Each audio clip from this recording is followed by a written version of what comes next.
If God's done anything for you. Hi, my name is Eric Tyler, aka ET, and now you're watching TuneCore Tuesdays. I started making hip-hop music as a teenager. Made hip-hop music actually with my little sister Jessica Tyler at Faith Deliverance Family Worship Center. Grew up in the church, so popular songs in the industry. We used to remix those songs and perform them in the church for our youth groups. Music continued to follow me and continue to gravitate. I was actually a Division I football player at the University of Kansas. And I was known on the team as the guy that would freestyle, that would have fun freestyling before games and practices in order to get my teammates hype. Shout out to my bro Dante Bean. That's actually the first time that I actually kind of got into a quote unquote studio with a professional mic to see how it would actually sound. And I kind of love the trade of making music. Moving forward from there, we actually collaborated and made a mixtape featuring some of the KU football team. 7 or 8 of my teammates actually made a mixtape. Around 2015 was actually when I started to take music really serious as an independent artist.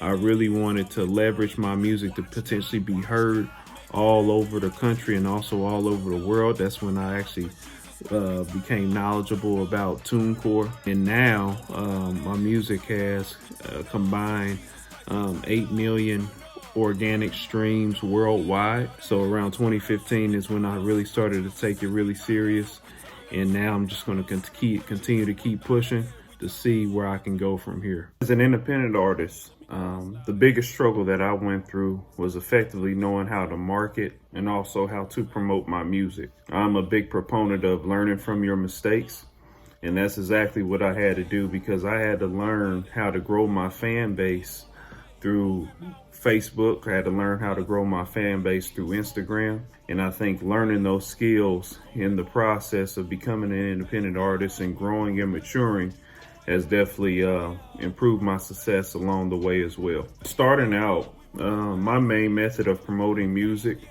was really through physical CDs and also flyers. I actually used to spit freestyles on street corners in my hometown of Kansas City. However, I did start to notice that physical CD consumption was starting to go down. So I had to learn how to effectively get on playlists. That's why now I've had 3 different singles and 1 different project actually charting the iTunes Top 200. Kansas City isn't really known on a national perspective, mainstream perspective with hip hop music. However, what I will say is that there are a lot of successful independent artists. And what I really like to do is network with those individuals. I don't look at it as a big competition of me stealing your fans and them stealing my fans. I look at it as an opportunity for us to all grow together. I actually also have curated a Kansas City playlist highlighting some of the best top independent artists in the Kansas City area, somewhere in between 30 to 40 of them. And how I feel is that if Kansas City wins, we all win, and we can kind of all grow together. I really believe that my style is all about authenticity. I want to deliver, high quality bars with substance. And the way that I kind of check myself is that I actually try to get feedback from my key supporters just to see, how do they feel about my recent projects? How do they feel about my singles? Just to see that it's delivering those high quality bars with substance that I'm trying to deliver and put on the canvas of an instrumental at all times. How do I know that it's really delivered? Through my online branding. A lot of my online branding with my merchandise of ET Music LLC really aligns with recent projects that I've delivered. As you can see, this is my hat for To The Top, just kind of showing ambition, trying to show chasing your dream.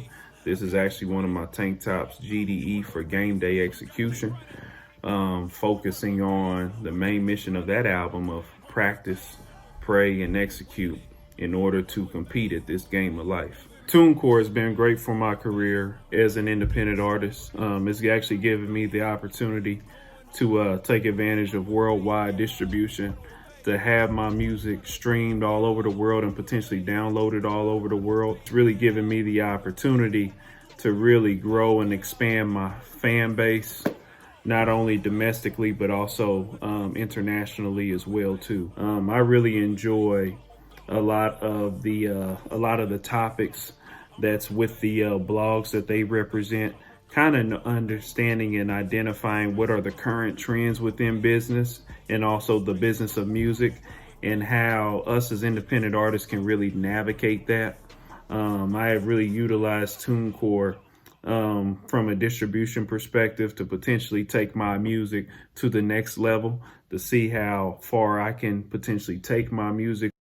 TuneCore has really showed me is that my music can really compete on a large scale versus a lot of the common mainstream artists that I compete with in regards to them being signed to a major label. It's TuneCore has really empowered me to be my own boss, to be a CEO, and to really own my masters and push my music discography to its limits.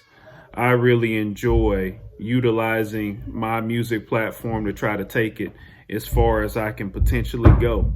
And I think TuneCore has definitely helped me, navigate that the right way. Now my music has accounted for over 8 million streams worldwide. It has been downloaded in multiple countries, across 70 different countries as well. And my recent album, Game Day Execution, actually debuted number 65 on the iTunes Top 200 charts. That is something that I'm very excited about, simply because with me having that CEO mindset and TuneCore giving me those resources, it has allowed me to be able to compete with some of those larger artists that signed to some of those major record labels. And TuneCore, people hurt and struggle, man. They need to hear some change.